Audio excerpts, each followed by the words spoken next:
কামাখ্যা মন্দিৰ চৌহদত চলিছে এনফোৰ্সমেণ্ট ডিৰেক্টৰেটৰ অভিযান। এটা গুৰুত্বপূৰ্ণ শেহতীয়া খবৰ দৰ্শকসকলক আমি দিব বিচাৰিছোঁ। এই মুহূৰ্তত অভিযান চলিছে মন্দিৰ দেৱোত্তৰ বৰ্ডৰ হাৱালা কেলেংকাৰীৰ বিষয়ক কামাখ্যা মন্দিৰৰ চৌহদত অভিযান চলাইছে এবাৰ এনফোৰ্সমেণ্ট ডিৰেক্টৰেটে। আমি জনাইছোঁ যে দেৱোত্তৰ বৰ্ডৰ যি হাৱালা কেলেংকাৰী সংঘটিত হৈছিল তাৰ সন্দেহত এনেধৰণে চলিছে অভিযান। মন্দিৰৰ নিৰ্মাণ সামগ্ৰী ক্ৰয়ৰ নামত বৃহৎ কেলেংকাৰী সংঘটিত হৈছিল। পোহৰলৈ আহিছে 7.62 কোটি টকাৰ কেলেংকাৰীৰ তথ্য। অভিযানকালত 1.82 কোটি টকাৰ বীমা পলিচি জব্দ কৰিবলৈ সক্ষম হৈছে ইডিয়ে।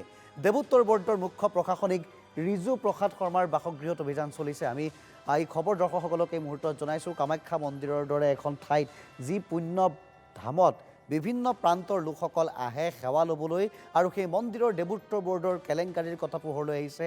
নিৰ্মাণ সামগ্ৰী ক্ৰয়ৰ নামত চলিছে বৃহৎ কেলেংকাৰী। 1-2 কোটি টকা নহয়। আমি দৃশ্যাংশ এই মুহূৰ্তত দেখুৱাইছোঁ। কামাখ্যা মন্দিৰত ইডিৰ অভিযান চলিছে শেহতীয়াকৈ। এখন বিশেষ পত্ৰ ইডিৰ মন্দিৰৰ দেৱোত্তৰ বৰ্ডৰ হাৱালা কেলেংকাৰী সন্দৰ্ভত সামগ্ৰী ক্ৰয়ৰ নামত বৃহৎ কেলেংকাৰী সংঘটিত হোৱাৰ অভিযোগ উত্থাপন হৈছিল আৰু পোহৰলৈ আহিছে 7.62 কোটি টকাৰ কেলেংকাৰীৰ তথ্য। এটা বৃহৎ কেলেংকাৰী। শেহতীয়া খবৰ আমি দৰ্শকসকলক জনাইছোঁ। অভিযানকালত 1.82 কোটি টকাৰ বীমা পলিচিও জব্দ কৰিবলৈ সক্ষম হৈছে এনফোৰ্সমেণ্ট ডিৰেক্টৰ। আৰু এই মুহূৰ্তত দেখিবলৈ পোৱা গৈছে খবৰে চাঞ্চল্যৰ সৃষ্টি কৰিছে, প্ৰশ্ন উত্থাপন কৰিছে বিভিন্ন সময়ত। আমি দৰ্শকসকলক শেহতীয়া খবৰ এই মুহূৰ্তত জনাইছোঁ আৰু ফোন লাইনত সংযুক্ত হৈছোঁ আমাৰ সাংবাদিক বঞ্জিত কলিতা। আমি পোনপটীয়া সম্প্ৰচাৰত বঞ্জিত কলিতাকে এই মুহূৰ্তত পাইছোঁ। বঞ্জিত, আপোনাৰ কাষলৈ পোনে পোনে যাব বিচাৰিছোঁ এই মুহূৰ্তত।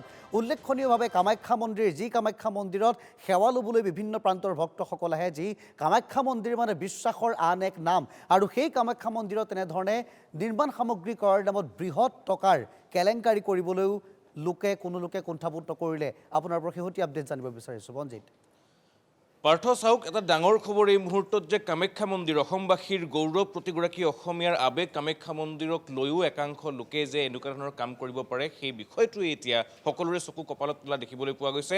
সেই কামাখ্যা মন্দিৰৰ উন্নয়ন উত্তৰণৰ কাৰণে অহা টকা কোনোবাই যে নিজৰ পকেটত ভৰাব পাৰে সেই বিষয়সমূহে চাঞ্চল্যৰ সৃষ্টি কৰিছে। আৰু এই বিষয়ত ইডিয়ে ইতিমধ্যেই এক অভিযান চলাইছে আৰু সেই অভিযানৰ অন্তত ইডিয়ে কি পাইছে?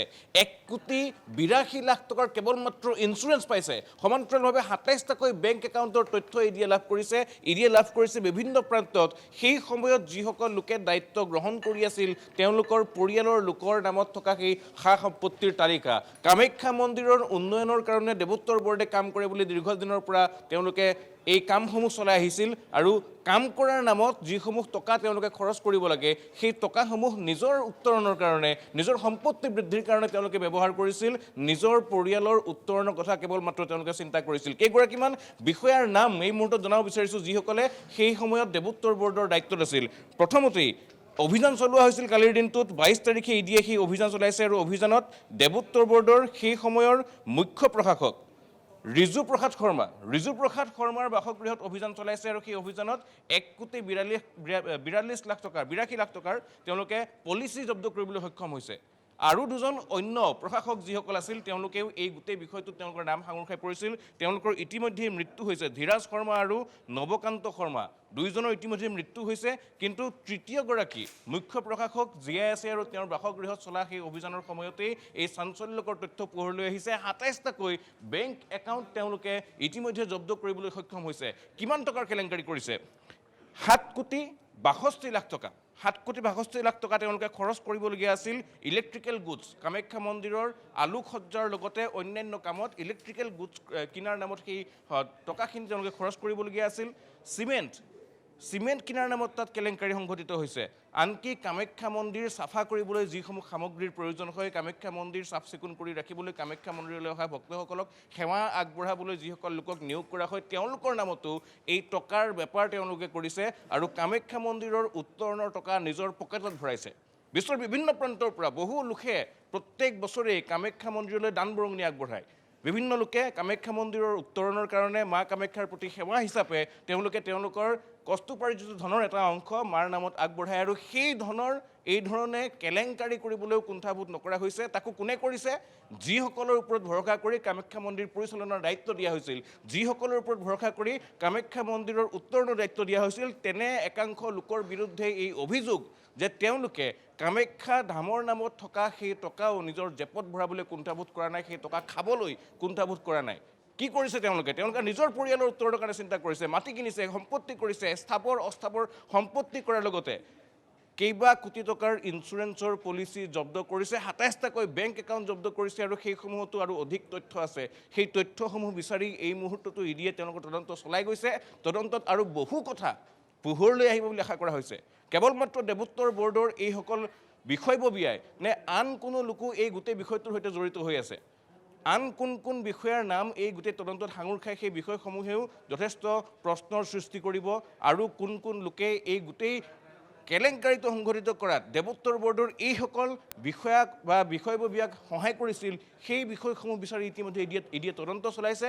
আৰু ৭,৬২,লাখ টকাৰ এই কেলেংকাৰী সংঘটিত হৈছে কামাখ্যা দেৱালয়ৰ উত্তৰৰ নামত অহা টকাৰ, আৰু সেই টকাৰ সৰাহ পাতিছে দেৱোত্তৰ বৰ্ডৰে এসময়ৰ সেই বিষয়াসকলে। সেই বিষয়ববীয়াসকলৰ নেতৃত্বত কামাখ্যা দেৱালয়ৰ উত্তৰণ হ'ব বুলি ভবা হৈছিল, উন্নয়ন হ'ব বুলি ভবা হৈছিল, কিন্তু নিৰ্মাণ কাৰ্যৰ বাবে অহা কামাখ্যা মন্দিৰ চফা কৰিবৰ নামত তেওঁলোকে টকা খাইছে কামাখ্যা মন্দিৰৰ সেই কাম কৰা মানুহসকলৰ নামতো। আৰু এই বিষয়টোৱে চৌদিশে প্ৰতিক্ৰিয়াৰ সৃষ্টি কৰিছে। পাৰ্থ, মঞ্জিত কলিতা, আপোনাক ধন্যবাদ জ্ঞাপন কৰিছোঁ। বিষয়টোৰ ওপৰত বিভিন্ন প্ৰশ্ন উত্থাপন হয়, কিন্তু এই মুহূৰ্তত যিহেতু ইডিয়ে অভিযান চলাইছে, গতিকে আমি বিষয়ৰ শেহতীয়া সিদ্ধান্ত নহালৈকে, শেহতীয়া প্ৰতিবেদন নহালৈকে ইয়াৰ ওপৰত মন্তব্য নকৰোঁ। কিন্তু NKTVৰ প্ৰতিজন দৰ্শকক আমি এই কেলেংকাৰীৰ শেহতীয়া প্ৰতিটো মুহূৰ্তৰ তথ্য দিবলৈ চেষ্টা কৰিম। মঞ্জিত কলিতা, আপোনাক ধন্যবাদ জ্ঞাপন কৰিছোঁ। আৰু এনেকৈ মা কামাখ্যা মন্দিৰ, যি মা কামাখ্যা মন্দিৰ অসমবাসীৰ বাবে গৌৰৱ, বিশ্বাসৰ থল, সেই মা কামাখ্যা মন্দিৰলৈ দেশৰ বিভিন্ন প্ৰান্তৰ বা আন্তঃৰাষ্ট্ৰীয় পৰ্যায়ৰ বিভিন্ন প্ৰান্তৰ ভক্তসকল আহি সেৱা জনায় আৰু বিভিন্ন টকা পইচা দান বৰঙণি তেওঁলোকে দিয়ে। আৰু সেই দান বৰঙণিৰে মন্দিৰৰ উত্তৰণৰ পৰিৱৰ্তে দেৱোত্তৰ বৰ্ডৰ একাংশ লোকে এনেধৰণে নিজৰ পকেট গৰম কৰা যি ব্যৱস্থাৱলীৰ কথা পোহৰলৈ আহিছে, তাক লৈ এতিয়া চকু কপালত উঠিছে সাধাৰণ ভক্তৰ।